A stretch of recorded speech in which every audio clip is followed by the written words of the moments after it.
दोस्तों, एक गांव में सीधे साधे गांव के मुखिया की एक वर्दी के नशे में, सत्ता के नशे में चूर दरोगा से झगड़ा हो जाती है, क्योंकि वो दरोगा गरीब लोगों पर, आम लोगों पर अत्याचार करता था। फिर दरोगा मुखिया को कैसे फंसाता है जाल में, और मुखिया उस दरोगा को कैसे छक्के छोड़ा देता है। आइए दोस्तों, पूरी सच्ची कहानी जानते हैं विस्तार से। दोस्तों, ये कहानी बिहार के कटिहार जिले की है। कटिहार जिले का एक गांव है सिरसा। सिरसा गांव के लोग बड़ा ही ईमानदार और बहुत ही मेहनती और बहुत ही न्यायप्रिय थे। उनका जीविका के साधन व्यवसाय के साथ साथ वहाँ आर्मी की भर्ती होती है। तो आर्मी भर्ती के लिए जो लड़के आते हैं, बहुत सारी भीड़ आती है। उस भीड़ को हर तरह से सुविधा मुहैया करा के उनसे कमाया करते हैं, जैसे कि छोटे छोटे स्टॉल लगाना, छोटे छोटे मतलब भोजन के लिए होटल बना देना, इस टाइप का कोई फोटो स्टेट की दुकान खोल लेना, ऐसे करके वो कमाया करते थे।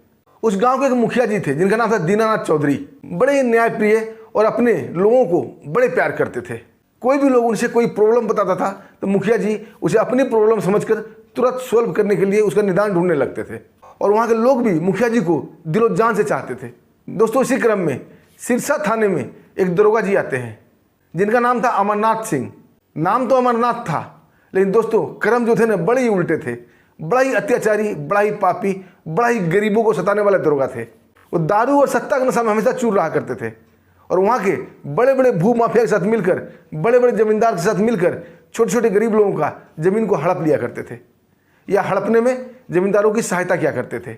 इसके एवज में उन्हें अच्छा खासा घूस मिल जाया करता था और पीने खाने की अलग से मिल जाती थी। दोस्तों, दरोगा जी से वहाँ के लोग बड़े ही डरा करते थे। कोई उनके सामने मुंह खोलने की हिम्मत नहीं करता था, क्योंकि वहाँ के लोग बड़े ही भोले भाले थे और वर्दी से, थाना पुलिस से दूरी रहा करते थे। लेकिन कहते हैं दोस्तों, जब पानी सिर से ऊपर गुजर जाता है ना, तो आदमी कुछ न कुछ करता ही है। जब भू माफिया का आतंक वहाँ ज़्यादा बढ़ गया और उनका साथ करता था दरोगा, तो सभी लोग एकजुट होकर आते हैं मुखिया जी के पास। मुखिया अमरनाथ जब ये पूरी कहानी सुनते हैं तो उन्हें बड़ा ही दुख पहुँचता है कि भोले भाले गरीब लोगों को ये दरोगा बड़ा ही सता रहा है। और दोस्तों, वो फैसला करते हैं कि दरोगा से फेस टू फेस बात किया जाए। और गाँव के ही कुछ पढ़े लिखे लोगों को लेकर वो सीधा पहुँच जाते हैं थाना और दरोगा जी को बोलते हैं कि दरोगा साहब, आप तो कानून के आदमी हैं, सरकार ने आपको वर्दी दी है हम लोगों की रक्षा करने के लिए, न्याय की रक्षा करने के लिए, और आप ऐसा कुकर्म क्यों कर रहे हैं? गरीबों की बददुआ क्यों ले रहे हैं? गरीबों की आग क्यों ले रहे हैं? दोस्तों, इस बात से नशे में धुत दरोगा चिढ़ जाता है और मुखिया को ही चैलेंज करने लगता है। अब मुखिया को बोलता है कि मुखिया, अपनी हद में रह, अपनी औकात में रह, नहीं तो तुम्हें औकात 2 मिनट में दिखा दूंगा। मुखिया जी भी सज्जन आदमी थे, वो तू तड़ाक नहीं करते हैं और दरोगा जी से बड़ा ही रिक्वेस्ट से बात करते हैं। बोलते हैं, दरोगा जी, आप अपनी हरकतों से बाज आ जाओ, गरीब लोग हैं, इनकी मदद करो। अगर मदद नहीं कर सकते हो तो दूर रहो, बददुआ मत लो। लेकिन वो दरोगा नहीं मानता है।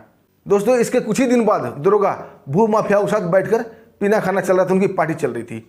अब दरोगा ये बात वहाँ उठाता है और वहाँ साजिश बुनने लगता है कि मुखिया को किसी लपेटे में ले लिया जाए।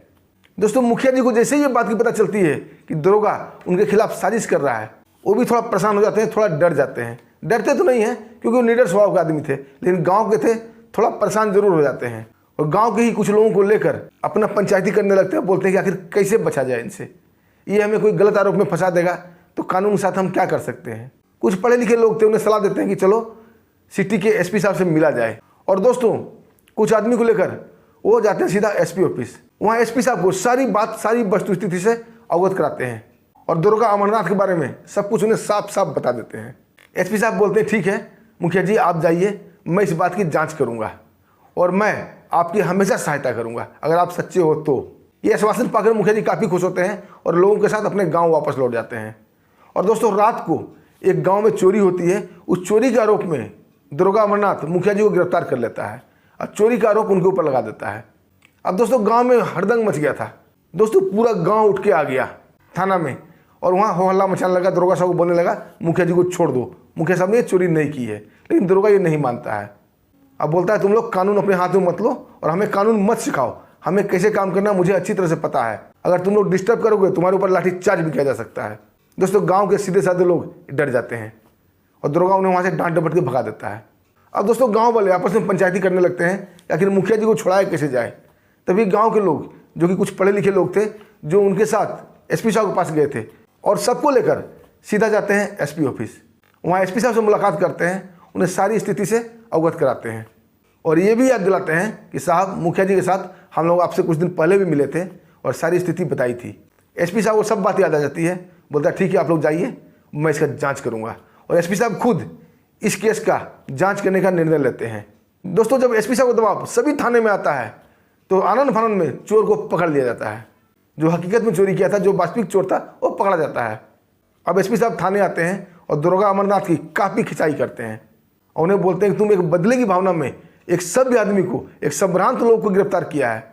ये कानून के लिए सही नहीं है और तुम्हारे लिए भी सही नहीं है। तुम्हें पहले जांच परख करनी चाहिए थी। तुम रात को ही मुखिया जी को उठाकर ले आए। ये तुम्हारी पर्सनल अदावत है। और दोस्तों दरोगा जी को एसपी साहब खड़े खड़े वहीं पे सस्पेंड कर देते हैं, उन्हें लाइन हाजिर भी करते हैं और मुखिया जी से माफ़ी मांगते हैं और मुखिया जी को बोलते हैं मुखिया जी आप बाइज्जत बरी हो गए, आप जाइए घर। दोस्तों गांव वाले मुखिया जी को लेकर खुशी खुशी अपने गांव आ जाते हैं।